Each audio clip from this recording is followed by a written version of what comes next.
This week on Digging with Seven, Larry Stevens and I crossed the swollen Cumberland River on the ferry to go into Turkey Neck Bend and try and search out some new spots. Sadly, as we're crossing the river, the local search and rescue team were still trying to locate the body of a man whose vehicle washed into the river 2 weeks ago. At this time, that body has not been recovered as the current's just too swift to allow divers to search. Obviously, our thoughts and prayers are with that family. When we get over into Turkey Neck Bend, after about an hour of scouting, Larry and I find a debris field of what appears to be a turn-of-the-century house from the relics that we find.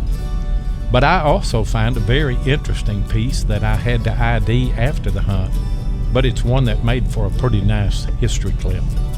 On the way back to the vehicle, we hit a spot that I've hunted quite a bit, but Larry pulls out a couple of nice Colonial relics. So hope you enjoy this week's video.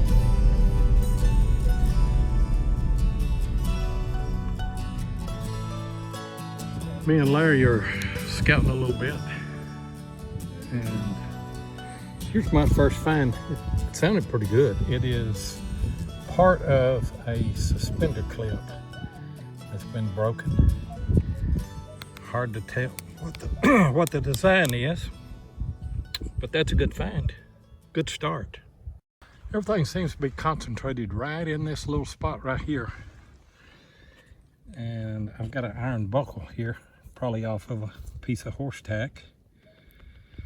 But I've dug up a little bit of broken pottery, 4 or 5 broken horseshoes. So this is the spot right here. I pulled the top to a little brass case. That could be makeup, or it could be percussion caps. Lid to a percussion cap case. My guess is makeup though. Find a lot of these at these turn-of-the-century house sites. And that's really all I'm finding is turn-of-the-century stuff. I believe that, yeah, there's a little piece of a broken plate in there as well. Okay, we'll see what else we can find. I have no idea what this is. It's brass, and it's DM and Company. It's some kind of a tag of some sort, but I don't know what kind. Maybe a lock cover or something. Just don't know. Maybe a history clip there.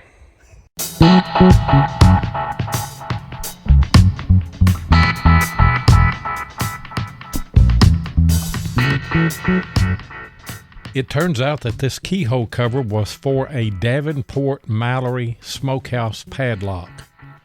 Smokehouses were small structures that were used to cure hams, and because of the value of the contents, it was advisable to have a locked door. These DM and Company locks were marketed for that purpose. Davenport Mallory and Company of New Haven, Connecticut, produced locks from 1852 to 1864. In her book, The Long Island Sound, A History of Its People, Places, and Environment, Marilyn E. Weigold said that DM and Company mass-produced padlocks at the rate of 2,000 per day and sold them for 50 cents a dozen. In addition to padlocks, DM and Company also produced RIM, R-I-M, locks for house doors. And did you know that this lock, with the original black porcelain knobs, striker, and key, was on the door for the house on Old Hickory Lake in Tennessee, built for Johnny Cash?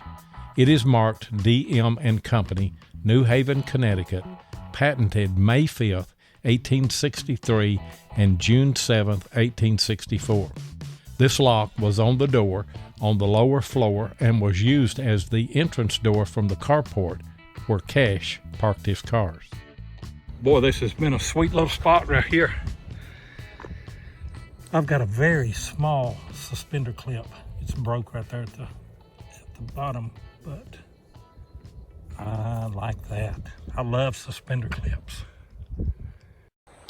Working up along the edge of the field right here, got down lower, And I've got half of a watering bit. I like finding those. They display well whenever they're cleaned up. Still working right along this edge. Don't know what this is, but I like it.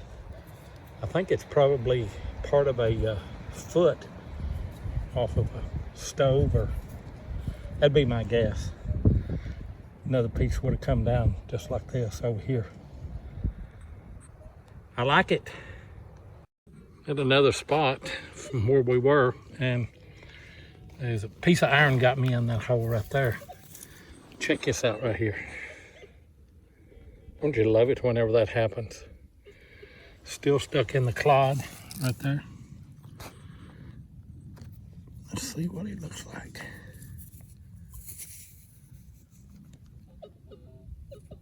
It's not blue, it's kind of a brown or black. I like that. There is a lot of water gets in these holes though, ain't there? Oh, there is a lot of water in the hole. They fill up fast. Yeah. Larry had a good sound right there, and it is a real thin flat button that's been broke. And you can see the hole right there. It's already filled back up with water quite a bit. We're in a river bottom. That is a deep hole. That's definitely an old one. Larry's got a hole here that is... it's a cistern. I don't know about a hole. A couple of real nice things. Got a pewter spoon handle here, and then a piece of broken pottery, the pink color. Love those. Those both come out of the same hole. Same hole. Same hole. Well, they had their spoon and their coffee cup. Had the bowl right to go with it, right? Yep. Yeah.